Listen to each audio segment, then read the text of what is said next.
Great. Buka Alkitab kita sama-sama, kita akan akhiri hari ini pembahasan kita tentang 33 dasar pengajaran penting kitab Wahyu. Dan selalu saya katakan mempelajari kitab Wahyu, makin kita dalam mempelajari kitab Wahyu, makin kita tidak tertarik untuk mengetahui kapan Yesus datang. Karena urusan mempelajari kitab Wahyu, makin kita meyakini yang paling penting bukan kapan kita tahu Yesus datang, tapi kapanpun Yesus datang kita siap. Sama-sama bilang kapanpun Yesus datang saya harus siap. Amin. Nah hari ini kita mempelajari bagian terakhir. Bagian yang paling jarang dikupas. Bagian yang paling banyak spekulasinya. Yaitu tentang kerajaan 1000 tahun. Karena perdebatan tentang kerajaan 1000 tahun. Ada yang bilang kerajaan 1000 tahun sementara di muka bumi. Sementara ada yang berkata, oh kerajaan 1000 tahun adanya di sorga. Sebagian berkata kerajaan 1000 tahun ya seperti biasa. Sebagian berkata bahwa kerajaan 1000 tahun pusatnya ada di Yerusalem. Sehingga kalau kita mau mempelajari makin ke sini dunia akan makin mengarahkan hidupnya pada keberadaan di Timur Tengah. Yerusalem selalu akan menjadi pusat perbincangan. Karena Yerusalem yang akan menjadi pusat kerajaan damai, pusat kerajaan 1000 tahun. Amin. Great. Ini yang kita mau lihat sama-sama. Klik. Dalam Wahyu pasal 20, ayat yang pertama dikatakan, lalu aku melihat seorang malaikat turun dari sorga, memegang anak kunci jurang maut, dan satu rantai besar di tangannya. Ia menangkap naga, si ular tua itu, yaitu iblis dan Satan. Dan ia mengikatnya untuk apa saudara? 1000 tahun lamanya. Sebagian ada yang bilang, ini hanya simbol. Tapi sebagian berkata, no it's not. Ini yang benar-benar akan terjadi. Tetapi sekali lagi yang kita mau perhatikan. Lambang dari setan adalah apa saudara? Sama-sama bilang sama saya naga.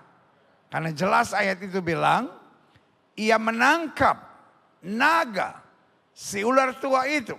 Yaitu iblis dan Satan. Makanya kalau saya boleh menghimbau, ini bukan aturan, tapi ini himbauan supaya kita ngerti bahwa anak-anak Tuhan gak usah berhubungan sama yang gambar-gambar naga, mau di baju kek, mau di mana kek. Walaupun CEO saudara naga atau apapun, tapi yang kita percaya kita anak Tuhan Yesus. Amin.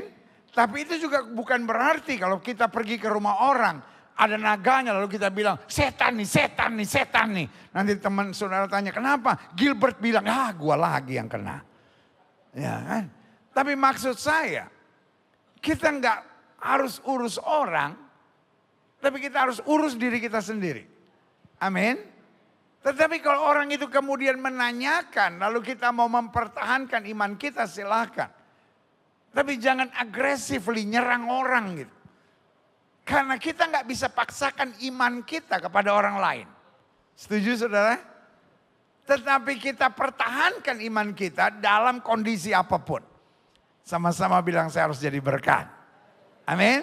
Lanjut. Kita lihat selanjutnya dikatakan apa? Lalu melemparkannya ke dalam jurang maut. Dan menutup jurang maut itu dan memeteraikannya di atasnya. Supaya ia jangan lagi menyesatkan bangsa-bangsa. Sebelum berakhir masa 1000 tahun itu. Kemudian daripada itu. Ia akan dilepaskan untuk sedikit waktu lamanya. Ayat yang keempat. Lalu aku melihat tahta-tahta. Dan orang-orang yang duduk di atasnya. Ayat 4 bilang apa saudara? Lalu aku melihat, sama-sama bilang sama saya, tahta-tahta. Lalu siapa yang duduk di atasnya? Malaikat kah? Orang-orang suci kah? Ayat ini bilang, dan orang-orang yang duduk di atasnya. Bukan malaikat, bukan rasul-rasul. Tapi siapa saudara? Orang-orang, bilang sama sebelah saudara. kayaknya gua itu. Siapa yang percaya dia di sorga akan memerintah bersama Yesus. Jadi kalau hidup Kristen kita banyak tantangan, kalau hidup Kristen kita banyak pergumulan, sebetulnya bukan tantangan pergumulan. Tuhan sedang men-shape us. Tuhan sedang memproses kita. Tuhan sedang membentuk kita. Karena Tuhan punya rancangan yang besar dalam hidup kita. Banyak orang pikir kalau saya diproses karena Tuhan mau berkati saya. Tapi saya mau bilang Tuhan lebih daripada sekedar berkat. Di otak kita cuma ada berkat. Tapi di rencana Tuhan supaya kita memerintah bersama Dia. Yang ada dalam rencana Tuhan tahta. Sama-sama bilang sama saya, yang ada dalam rencana Tuhan tahta. Ya saya sih mikir, sebenarnya nggak mungkin mikir sejauh itu sih. Ayo sama-sama bilang sama saya, yang ada di hatinya Tuhan adalah tahta. Yang ada di hati kita cuman berkat. Tuhan berkati saya, Tuhan berkati saya. Kenapa Tuhan gak berkati saya? Tapi yang ada dalam hatinya Tuhan tahta.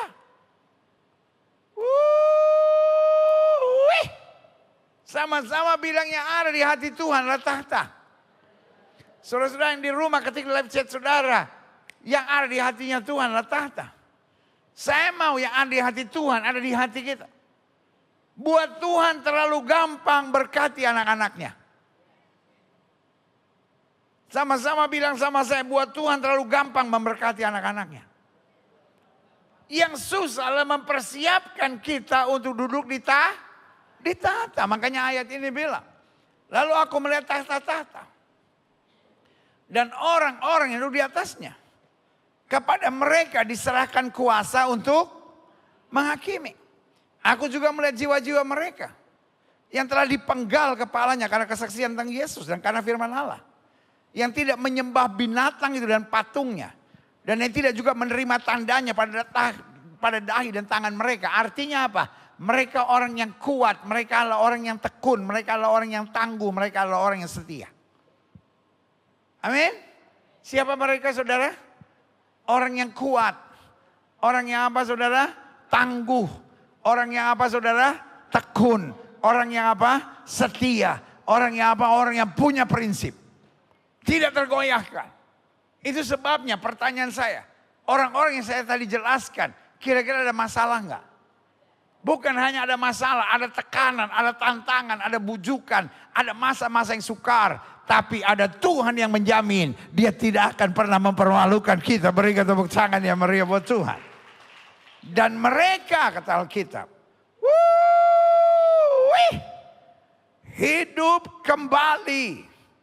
Dan memerintah sebagai raja bersama-sama dengan Kristus untuk masa 1000 tahun. Kita baca secara profetik boleh? Sama-sama bilang sama saya. Dan saya akan hidup kembali dan memerintah sebagai raja bersama-sama dengan Kristus untuk masa 1000 tahun. Saya mau ini tertanam dalam diri saudara. Mau ada tantangan apapun, mau ada masalah apapun, kembali ke Wahyu 20 ayat yang keempat. Dan saya akan hidup kembali dan memerintah sebagai raja bersama-sama dengan Kristus untuk masa 1000 tahun. Saya percaya the Bible is a love letter. Saya percaya Alkitab adalah surat cinta Tuhan kepada umatnya. Terima kasih buat 2 orang yang bilang amin. Saya percaya Alkitab adalah surat cinta Kristus buat setiap umatnya. Berikan tepuk tangan yang meriah buat Tuhan. Sama-sama bilang sama saya, Alkitab adalah surat cinta Kristus untuk umatnya. Buat saya Alkitab buku yang menyenangkan. Karena kalau saya baca Alkitab, seringkali saya merubah kata mereka, saya merubah kata engkau, saya merubah kata kamu menjadi saya. Amin. Karena waktu Alkitab menjelaskan dan mereka, pertanyaan saya ditujukan ke siapa? Kenapa kita malas baca Alkitab? Karena kita pikir Alkitab adalah buku untuk bangsa Israel. Kita pikir Alkitab adalah buku untuk orang-orang suci, orang-orang kudus, rasul-rasul Kristus. Tapi hari ini saya mau bilang Alkitab adalah surat cinta Kristus buat umatnya. Sama-sama bilang Alkitab adalah surat cinta Kristus untuk saya. Amin. Dan Kristus bilang, dan saya akan hidup kembali. Jadi mau ada tantangan, mau ada pergumulan.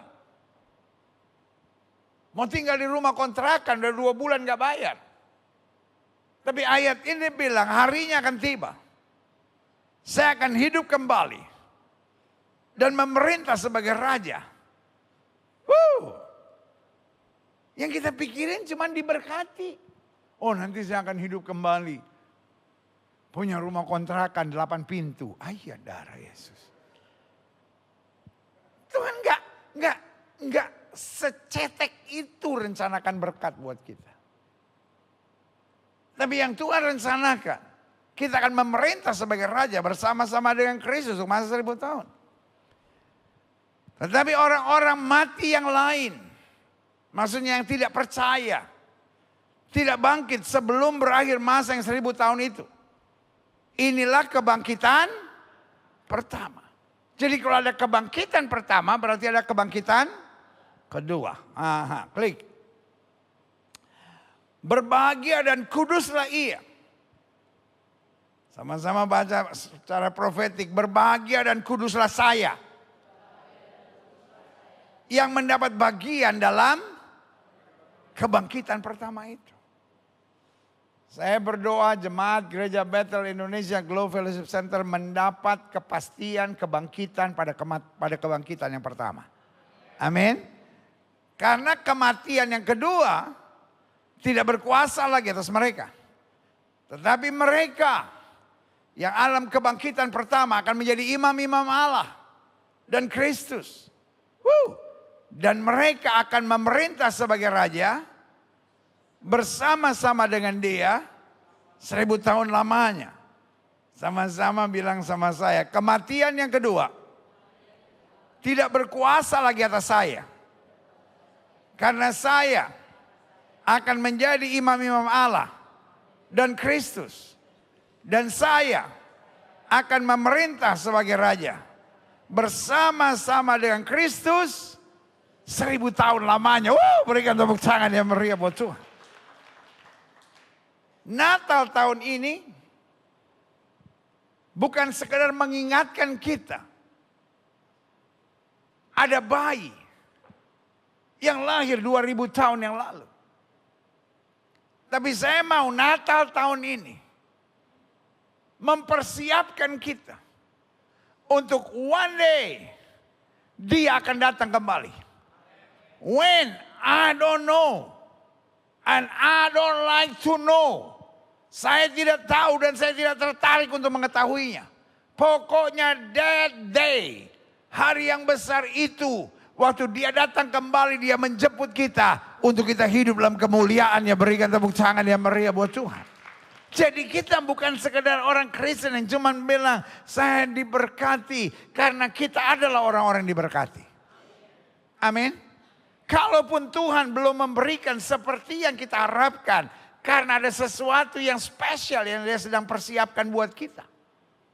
Karena intinya dia mau buat kita siap untuk menjadi imam Allah yang memerintah bersama Yesus 1000 tahun lamanya. Tapi kalau saya khotbah begini, banyak saudara ngeliatin saya kayak, masa sih? Pendeta ini janjinya tinggi banget. Bukan saya yang janji. Tapi firman Allah yang janji. Pertanyaan saya, firman Allah bisa berdusta enggak? Halo? Banyak dalam firman Tuhan yang susah untuk kita mengerti. Tapi Alkitab tidak pernah salah. Tinggal persoalannya pada kita. Do we believe? Apakah saya percaya? Karena Alkitab bilang, yang kayak begini belum pernah kita lihat. Alkitab bilang apa yang mata tidak pernah lihat, apa yang telinga tidak pernah dengar, itu yang Tuhan sediakan buat mereka yang mengasihi Dia. Saya mau kita menjadi orang Kristen yang bernyala buat Tuhan. Intinya pokoknya Alkitab ngomong apa itu yang kita percaya. Kita nih kadang-kala kalau ada orang yang janji, kita percaya. Tapi berkali-kali kita kecewa karena apa? Kita berpegang pada janji manusia tapi meleset. Padahal pendeta ini kayaknya udah pasti loh pendeta. Kayaknya udah pasti loh pendeta. Meleset. Karena manusia. Tapi kalau Tuhan janji walaupun kelihatannya susah untuk saya ngerti. Tapi apa yang saya dijanjikannya dia meteraikan dengan darahnya. Berikan tepuk tangan dia meriah buat Tuhan. Ayo baca sekali lagi sama-sama. Dikatakan. Tetapi saya akan menjadi imam-imam Allah dan Kristus. Dan saya akan memerintah sebagai raja bersama-sama dengan Kristus 1000 tahun lamanya. Berikan tepuk tangan yang meriah buat Tuhan. Klik. Jadi kedatangan Kristus kembali akan terjadi dalam 2 tahap. Klik. Tahap pertama, ia datang untuk gerejanya, yaitu pengangkatan gereja yang sempurna atau rapture. Orang yang mati dalam Kristus akan dibangkitkan dan mereka yang masih hidup percaya pada Kristus, mengandalkan Tuhan, bertahan sampai akhir, akan diubahkan. Lalu mereka bersama-sama menyongsong Tuhan Yesus di udara. Jadi kebangkitan pertama, istilah flyer bilang untuk kalangan sendiri. Amin. Karena yang pertama dibangkitkan adalah orang-orang percaya. Orang-orang yang bertahan dalam iman. Tetapi orang yang hidup akan diubahkan, akan diangkat. Dan baik yang mati maupun yang hidup akan menyambut Kristus dalam kemuliaan. Amin. Klik. Ada beberapa ayat yang saya mau saudara lihat. Lalu aku berkata kepada lalu Yesus berkata kepada murid-murid, setiap orang yang mau mengikut aku, ia harus menyangkal dirinya, memikul salibnya dan mengikut aku. Karena barang siapa mau menyelamatkan nyawanya, ia akan kehilangan nyawanya. Tetapi barang siapa kehilangan nyawanya karena aku, ia akan memperolehnya. Apa gunanya seorang memperoleh seluruh dunia tapi kehilangan nyawanya? Dan apa akan dapat diberikan sebagai ganti nyawanya? Ayat yang ke-27. Saya kasih banyak ayat ya sengaja. Sebab anak manusia akan datang dalam kemuliaan Bapanya, diiringi malaikat-malaikatnya. Pada waktu itu dia akan membalas setiap orang menurut perbuatannya. Dia bangkitkan. Aku berkata kepadamu, sesungguhnya di antara orang yang hadir di sini, ada yang tidak akan mati sebelum mereka melihat anak manusia datang sebagai raja dalam kerajaannya. Klik. 1 Tesalonika 4 ayat 13 sampai 18. Selanjutnya, kami tidak mau saudara-saudara bahwa kamu tidak mengetahui tentang mereka meninggal. Supaya kamu jangan berduka cita seperti orang-orang lain yang tidak mempunyai pengharapan. Karena jikalau kita percaya bahwa Yesus telah mati dan telah bangkit, kita juga percaya bahwa mereka yang telah meninggal dalam Yesus akan dikumpulkan Allah bersama-sama dengan Dia. Itu sebabnya kita kalau lihat ada keluarga yang mati, kita sedih. Tapi kita bukan berpisah selama-lamanya. Ada great reunion. Ada pertemuan besar kembali. Amin. Ya kan? Dikatakan, karena jikalau kita percaya bahwa Yesus telah mati dan telah bangkit, maka kita percaya juga bahwa mereka yang telah meninggal dalam Yesus akan dikumpulkan Allah bersama-sama dengan Dia. Ini yang saya sebut great reunion. Ini kami katakan kepadamu dengan firman Tuhan. Kita yang hidup, yang masih tinggal sampai kedatangan Tuhan, sekali-kali tidak akan mendahului mereka yang telah meninggal, karena mereka akan bangkit dan bersama kita naik. Ayat yang ke-16. Yes.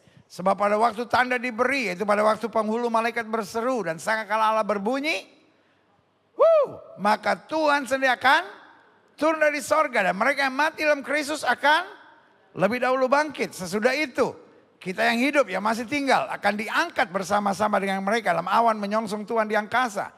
Demikian kita akan selama-lamanya bersama dengan Tuhan. Karena itu hiburkan seorang kan yang lain dengan perkataan-perkataan ini. Klik. Sengaja yang saya kasih ayat-ayat ini. Sesungguhnya aku menyatakan kepadamu satu rahasia. Kita tidak akan mati semuanya, tapi kita semuanya akan diubah dalam sekejap mata. Pada waktu nafir yang terakhir. Sebab nafir akan berbunyi dan orang-orang mati akan dibangkitkan dalam keadaan yang tidak dapat binasa. Dan kita semua akan diubah. Karena yang dapat binasa ini harus mengenakan yang tidak dapat binasa. Dan yang tidak mati ini harus mengenakan yang tidak dapat mati. Ayat yang ke-54. Dan sesudah yang dapat binasa ini akan mengenakan yang tidak dapat binasa. Dan yang dapat mati ini mengenakan yang tidak dapat mati. Maka akan genaplah firman Tuhan yang tertulis. Maut telah ditelan dalam kemenangan. Hai maut, di manakah kemenanganmu? Hai maut, di manakah sengatmu? Sengat maut ialah dosa dan kuasa dosa ialah hukum Taurat. Ayat 57 kita baca sama-sama. 1, 2, 3. Tetapi syukur kepada Allah yang telah memberikan kepada kita kemenangan oleh Yesus Kristus Tuhan kita. Klik. Aha. Yang kedua, jadi ingat ya, kedatangan Kristus kembali akan terjadi dalam 2 tahap. Tahap pertama, ia datang untuk gerejanya. Yaitu pengangkatan gereja yang sempurna. Orang yang mati dalam Kristus akan lebih dahulu dibangkitkan. Dan mereka yang masih hidup dan percaya Yesus akan diubahkan. Lalu mereka bersama-sama menyongsong Tuhan Yesus di udara. Baru tahap kedua. Ia datang bersama gerejanya. Untuk mendirikan kerajaan 1000 tahun di bumi. Berpusat di Yerusalem. Jadi gini. Kedatangan pertama. Sangkakala Allah berbunyi. Dan kita akan berangkat bersama dia dalam kemuliaan. Sampai di sini jelas? Saya tidak bilang kebangkitan pertama dan kebangkitan kedua. Yang saya sedang bilang tahap kedatangan Kristus. Kalau jelas bilang ini, aha. Karena tahap kebangkitan juga ada 2. Yang pertama untuk orang-orang yang percaya. Kita akan dihakimi untuk menerima mahkota. Tapi tahap yang kedua adalah takhta putih. Barang siapa namanya tidak tertulis. Yesus bilang apa? Nyadar dari hadapanku, hei kamu pembuat kejahatan. Itu kebangkitan pertama dan kebangkitan kedua. Tetapi tahapan kedatangan Yesus. Tahap pertama, kebangkitan pertama dan diubahnya orang-orang yang hidup. Kemudian kita diangkat.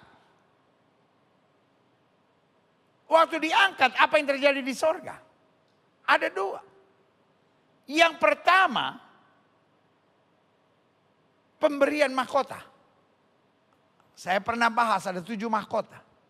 Mahkota kemegahan, mahkota kemenangan, mahkota kemuliaan. Ada 7 mahkota yang Tuhan sediakan.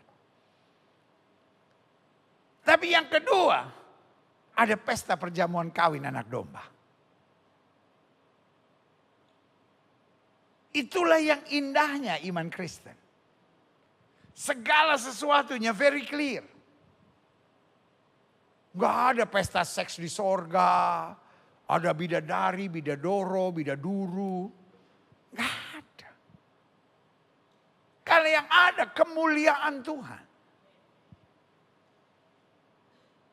Makanya buat kita.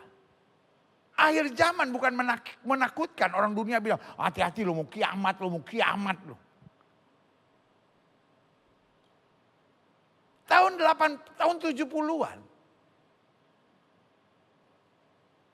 Awal mula-mulanya kegerakan keselamatan. Orang-orang mulai buat lagu. Kapan Yesus kembali? Kapan Yesus kembali? Cuman gara-gara Kus Plus aja tuh. Mungkin lusa. Atau di... Gak ada hubungannya saudara. Tapi maksud saya. Kita bukan orang-orang yang takut dengan akhir zaman. Kita adalah orang-orang yang menantikan karena Paulus bilang, aku ada pada 2 keputusan yang sulit. Yang pertama aku mau mati supaya aku berjumpa dengan Kristus. Tapi yang kedua aku mau hidup dan bekerja keras bagi dia. Makanya Paulus terkenal dengan istilahnya, bagiku hidup adalah Kristus, mati adalah keuntungan. Kita adalah orang-orang yang semangat untuk hidup. Terima kasih buat 2 orang yang bilang amin. Kita adalah semangat untuk hidup. Apakah hidup ada tantangan? Ada, tapi ada Yesus menjamin kemenangan buat kita. Kita bukan orang-orang yang capek hidup. Oh, saya udah gak kuat, saya udah gak tahan, saya udah gak sanggup. Come on. My God is a great God. Betul ada tantangan, tapi ada janji kepastian yang Tuhan berikan. Tapi yang kedua, kita bukan orang-orang yang takut mati. Ya ilaha illallah, kadang-kala kalau pesawat goyang sedikit. Saya ini kebetulan dasar panggilan saya seorang penginjil. 38 provinsi semua sudah saya jalani. Segala model pesawat udah saya naikin. Ada yang pesawat yang mendarat di sungai lah. Ada pesawat yang mendaratnya di laut lah. Jalan di laut jadi kapal gitu. Tiba-tiba dia terbang. Dia naik. Pernah ngalamin gak saudara-saudara? Seru itu loh. Iya kan? Dia berangkat dari sungai. Saya pernah naik pesawat yang untuk 5 orang. Tapi waktu itu saya masih timbangannya 158. Akhirnya tinggal 4 orang karena saya dianggap 2. Co-pilotnya gak bisa ikut. Ya ilah. Jadi sekedar cuma goyang di pesawat udah biasa. Saya taunya kalau naik pesawat mesti pakai seat belt. Tapi saya pernah naik pesawat. Bebek ada di situ. Kardus-kardus ada di situ. Borok-borok seat belt. Seatnya aja nggak ada apalagi beltnya. Segala macam saudara-saudara. Pesawat yang goyang habis-habisan. Saya dengar orang-orang pada teriak. Ya Allah, ya Robi, segala macam dipanggil. Allah, Robi, Yesus. Ada yang bahasa roh. Jangan-jangan ada orang teriak, Yesus tolong, Yesus tolong. Baru dia ingat, oh saya kan muslim. Kenapa saya teriak? Kan di medsos pernah beredar tuh. Anak-anak naik apa tuh, kora-kora apa-apa tuh. Teriak, ya Yesus, ya Yesus. Oh ya kan saya muslim katanya. Aduh aneh-aneh aja. Ada orang-orang yang takut banget mau mati. Tapi saya cuma mau bilang, Paulus bilang mati adalah keuntungan. Karena kita akan bertemu dia. Amin. Tapi tahap kedua. Jadi ingat ya. Waktu tahap pertama. Kita diangkat dalam kemuliaan. Untuk masa 7 tahun kata Alkitab. Lalu di atas itu ada apa? Yang pertama ada pembagian ciki. Mahkota. Pembagian apa? Pembagian laki. Otak saudara ini udah terpengaruh aja ini. Pembagian mahkota.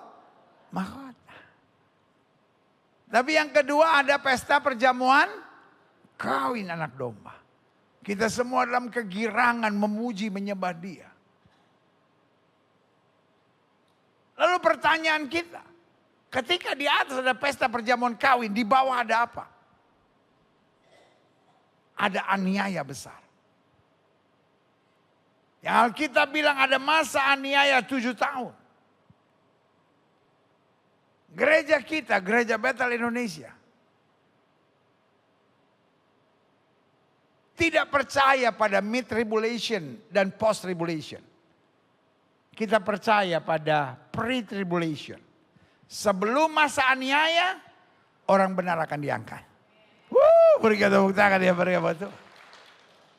Tapi kemudian yang kita percaya, setelah akhir masa 7 tahun, Kristus bersama gerejanya akan kembali datang sesuai dengan yang ini. Yang nomor 2 ini saya tulis. Tahap kedua, ia datang bersama gerejanya untuk mendirikan kerajaan 1000 tahun di bumi. Berpusat di Yerusalem. Klik. Lihat Wahyu 1 ayat 7. Lihatlah, ia datang dengan awan-awan. Dan setiap mata akan melihat dia. Juga mereka yang telah menikam dia. Mereka yang menghujat dia. Mereka yang menertawakannya. Mereka yang menertawakan iman Kristen. Mereka yang mengejek orang Kristen. Orang yang menyebut kafir. Semua bangsa di muka bumi akan meratapi dia. Ya, amin. Akan sungguh kagum. Akan sungguh tercengang. Dia yang kita hina. Dia yang kita rendahkan. Dia yang kita tertawakan. Dia yang datang kembali untuk menjadi raja di atas segala raja. Berikan tepuk tangan yang meriah buat Tuhan. Amin. Klik selanjutnya. Wahyu 19 ayat 11 sampai 16. Lalu aku melihat sorga terbuka. Sesungguhnya ada seekor kuda putih. Dan ia menungganginya bernama yang setia dan yang benar. Ia menghakimi dan berperang dengan adil. Dan matanya bagaikan nyala api. Dan di atas kepalanya terdapat banyak mahkota. Dan padanya ada tertulis satu nama. Yang tidak diketahui seorang pun kecuali ia sendiri. Ayat 13. Dan ia memakai jubah yang telah dicelup dalam darah.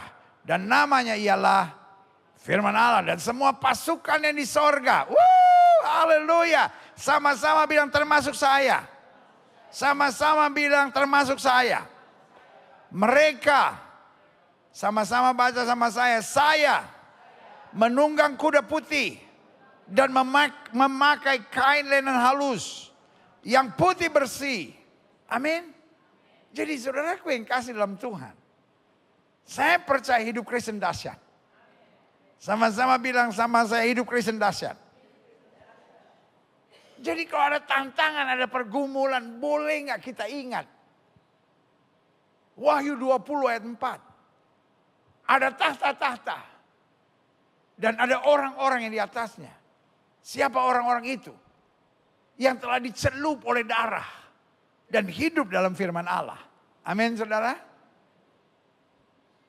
Ayat yang ke-6, ayat yang ke-15. Dan dari mulutnya keluarlah sebilah pedang tajam.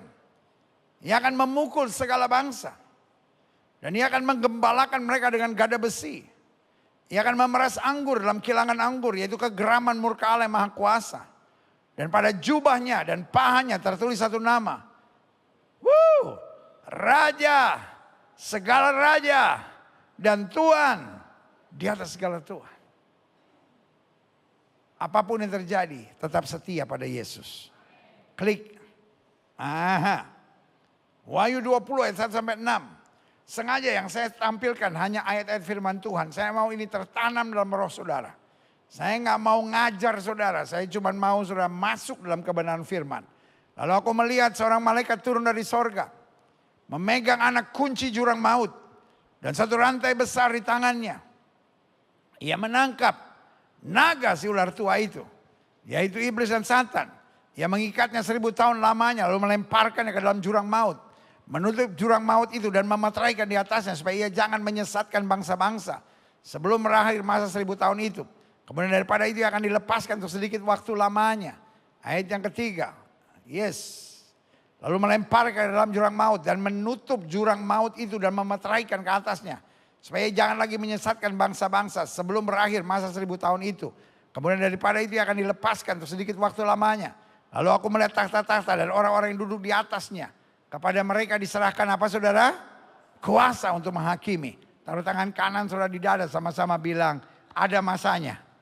Saya menerima kuasa untuk menghakimi.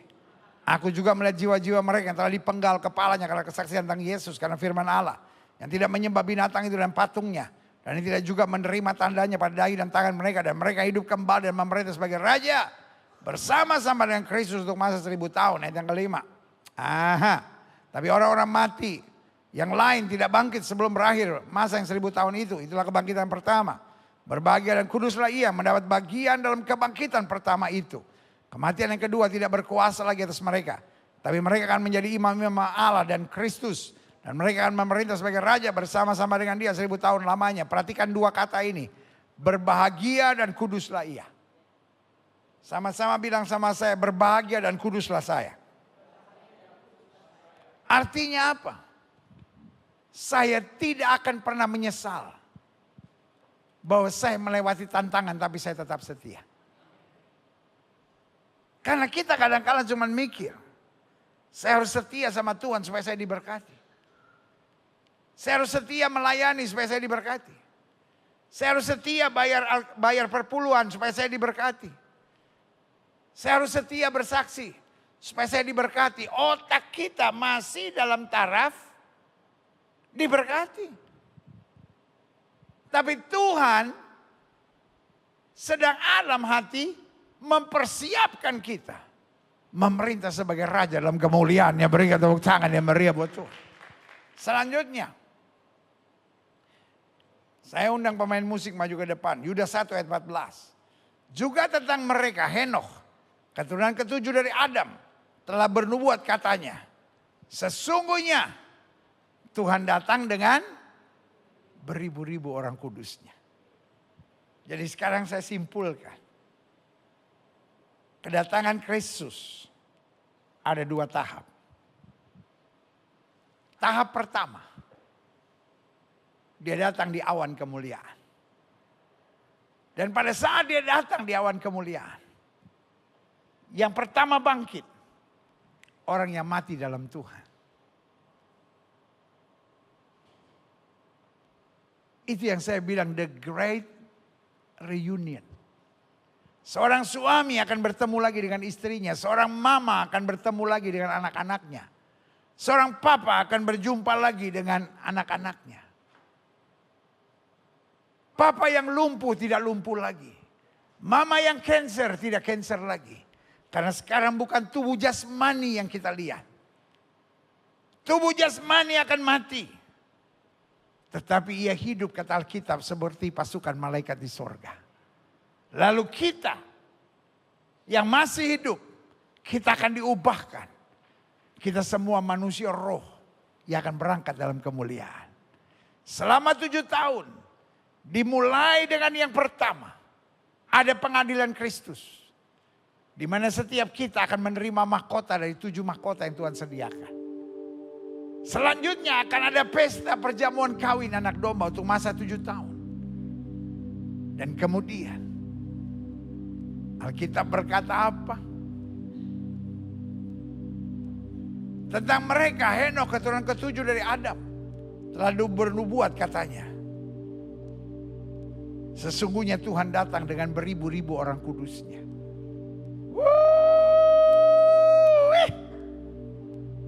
Tahap kedatangan yang kedua. Setelah pesta perjamuan kawin anak domba, maka kita akan turun bersama Kristus. Dan kemudian kita akan memerintah bersama Kristus untuk masa 1000 tahun. Saudaraku yang kasih dalam Tuhan. Karena itu apapun yang terjadi hari-hari ini, tetap setia. Apapun yang terjadi, tetap hidup suci. Apapun yang terjadi, tetap pegang firman. Kita boleh kehilangan segala-galanya, kita tidak akan menyesal. Karena kita akan mendapatkan segala-galanya. Hidup jangan pernah bersungut. Hidup jangan pernah menjauh dari Tuhan. Hidup jangan pernah mengandalkan kekuatan sendiri. Ingat, Tuhan sedang persiapkan saya untuk hal yang besar itu. Selama aku masih ada waktu, aku mau hidup hanya bagi Tuhan saja. Berikan tepuk tangan yang meriah buat Tuhan.